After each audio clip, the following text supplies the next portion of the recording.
ابراهیم بن ادهم رحمه الله ته یو سړی رالی، ورته ویې ویل چې حضرت ماته نصیحت وکم. د مبارک ورته وویل له ما سره د څلورو خبرو ډیر زیات فکر ده، له ما سره د څلورو خبرو ډیره زیاته اندېښنه ده، څلورو خبرو زه ډیر زیات فکرمند کړی یم. دې څلورو خبرو په برابر کې زه هر وخت سوچ او فکر وم، نو زه نه یم خلاص نصیحت ته چې تا ته نصیحت وکم، چې هر وخت د دې څلورو خبرو له فکره څخه زه خلاص وم، بیا راسه زه و تا ته نصیحت کوم. د مبارک ورته وویله، هغه سړي ورته وویل چې حضرت هغه کمې کمې خبرې دي چې ته دونه زیات فکرمند کړی یم.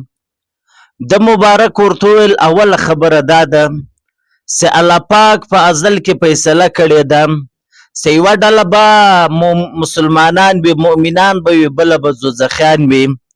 نو ما ته پته نشته چې الله پاک به زه په کومه ډله کې لیکلی یم، الله پاک به زه په کومه ډله کې حسابلی یم. د دوهمې خبرې له ما سره د دې خبرې ډېر زیات فکر او سوچ ده. انسان د مور په نس کې 40 ورځې د وینو نطفه وي، له 40 ورځو وروسته بیا 40 ورځې د منیو نطفه سي، له 40 ورځو وروسته بیا د غوښې یو ټوټه وګرځېږي. بیا الله پاک یو ملکې ته امر وکړي چې ورسه په دې کې روح پکړه،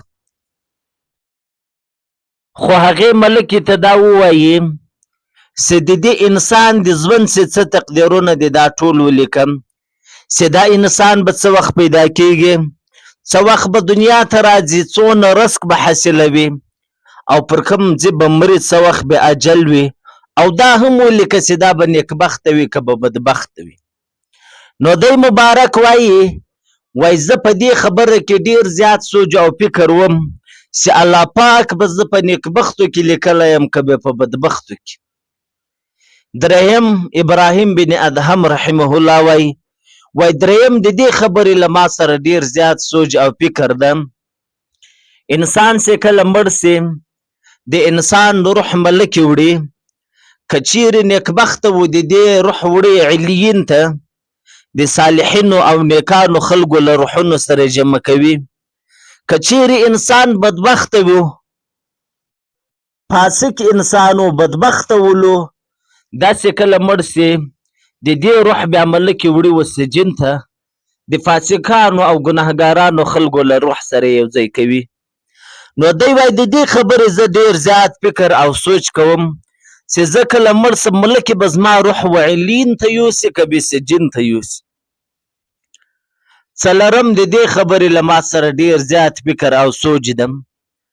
الله پاک به د آخرت په ورځ ووایي وامتازوا الیوم ایها المجرمون، مجرمانو نن ورځ را جلا سئ. نو دی وایي ما ته دا پته نشته چې الله پاک به ما په کومه ټولۍ کې کړي، الله پاک به مې په کومه ټولۍ کې حساب کې، الله پاک به مې په کومه ټولۍ کې راوپاڅوي، د مجرمانو په ټولۍ کې که د صالحینو په ټولۍ کې.